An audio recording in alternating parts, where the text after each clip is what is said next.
the sun has gone down again. You are sitting at your desk, bathed in the pale blue glow of a monitor. The house is completely quiet, save for the hum of the refrigerator and the distant, rhythmic ticking of a clock on the wall. You had the entire weekend to complete one simple task. You had 48 hours of open space, a vast landscape of time stretching out before you on Friday evening. You told yourself you would be relaxed. You told yourself you would be productive. And yet, here you are. It is Sunday night. Your eyes are dry. Your jaw is clenched. The coffee in your mug has gone cold and bitter. The document is still blank. The room is still a mess. The email is still unwritten. We suffer from a profound and devastating delusion about the nature of time. We believe that time is a resource we must hoard. We believe that if a task is difficult, we must give ourselves a wide, comfortable margin to complete it. We give ourselves a week to clean the house, and it takes a week. We give ourselves a month to finish a project, and it takes a month. This is the phenomenon where work expands to fill the time available for its completion.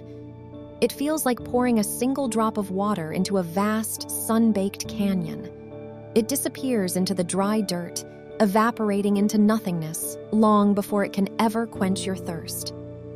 Your brain does this because its threat detection system enters a state of deep latency when a deadline is distant. Without immediate consequence, your dopamine reserves pool and stagnate rather than mobilizing you for action. You are not lazy. You have simply given your mind too much empty space to wander.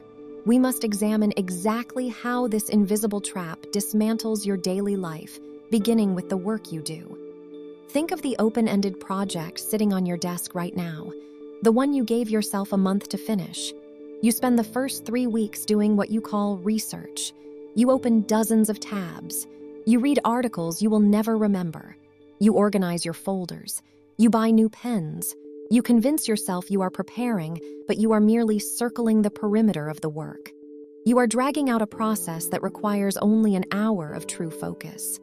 It feels like carving a massive marble statue with a dull wooden spoon.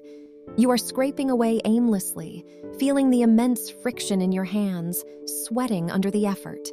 But you are never actually defining the shape. You are exhausting yourself through pure friction. Neurologically, this is the burden of chronic cognitive load. When the temporal container you build for a task is too large, your prefrontal cortex becomes paralyzed by infinite choices.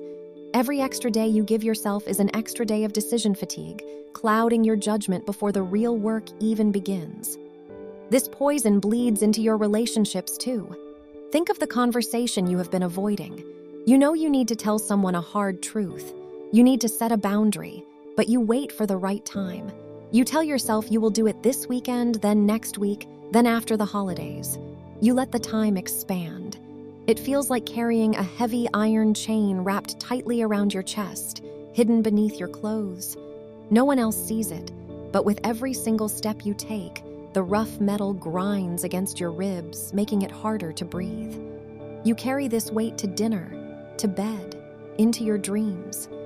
In reality, unresolved anticipatory anxiety is hijacking your nervous system.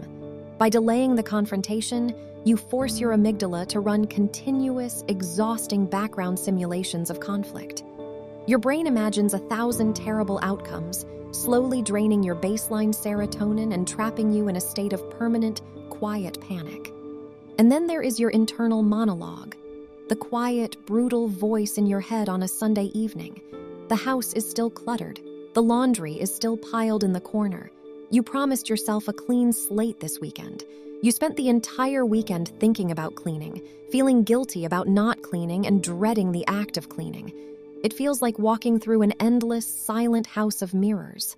Everywhere you turn, every reflection is just another broken promise to yourself, distorting your self-image until you can no longer recognize the person staring back. Biologically, you are suffering from severe dopamine depletion. You did not perform the physical task, but you stressed about it continuously for 2 days. You spent all the neurological energy required to do the work, but because you never crossed the finish line, you never received the chemical reward of completion. You are exhausted, empty, and entirely unaccomplished, but there is a different way to live, a way to step out of this sprawling, exhausting wilderness of time. In 1955, a British historian named Cyril Northcote Parkinson wrote an essay observing the massive, bloated bureaucracy of the civil service. He noticed something strange. As the number of officials increased, the actual amount of work produced remained exactly the same. The bureaucracy simply invented new ways to occupy the time.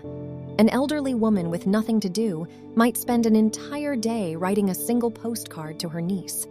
She spends an hour finding the card, an hour hunting for her reading glasses, half the afternoon searching for the address, and the rest of the evening deliberating over whether to take an umbrella to the mailbox. A busy person does the exact same task in 3 minutes on their way to the train. Parkinson realized that time is not a solid foundation. It is an architecture of our own making. Consider the physical properties of a gas. If you compress oxygen inside a small, heavy steel canister, it becomes dense. It becomes potent. It becomes combustible. It holds immense power. But if you take that exact same amount of gas and release it into an empty, cavernous warehouse, it diffuses. It spreads out until it is thin, weak, and entirely unnoticeable. It loses all its power. Time is the empty warehouse. Your attention is the gas. Modern culture tells you to build a bigger warehouse. It tells you to wake up at 4 a.m, to optimize your sleep, to hack your calendar to create more hours in the day. But creating more hours just creates more empty space for your attention to diffuse into. You do not need more time. You need a smaller container. Slow is smooth, and smooth is fast. When we enforce strict artificial constraints upon ourselves, we discover a profound natural freedom. It is the difference between water spreading across a flat, muddy plain and water forced through a narrow, rocky gorge. On the plain, the water is sluggish. It stagnates. It becomes a swamp. But when forced through a narrow canyon, that exact same water becomes violent, powerful, and utterly unstoppable. It cuts through solid rock. When you radically shrink the container of time, you trigger an acute biological response. The introduction of a tight boundary triggers a sharp, healthy spike of cortisol and norepinephrine. This is not the chronic, grinding stress of a month-long deadline.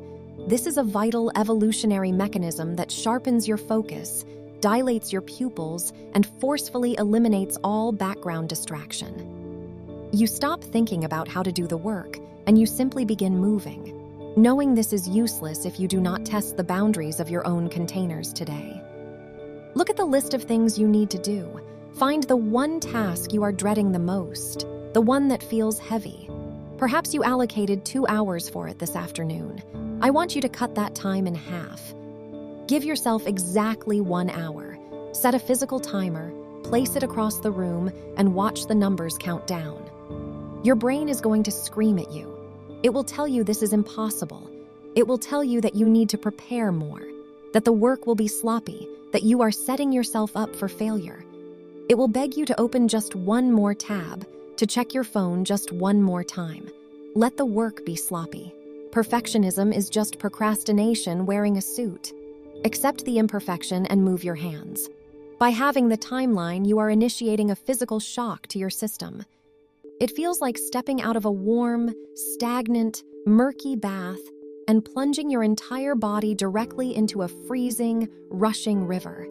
The absolute shock of the cold forces you to gasp, to move, to survive.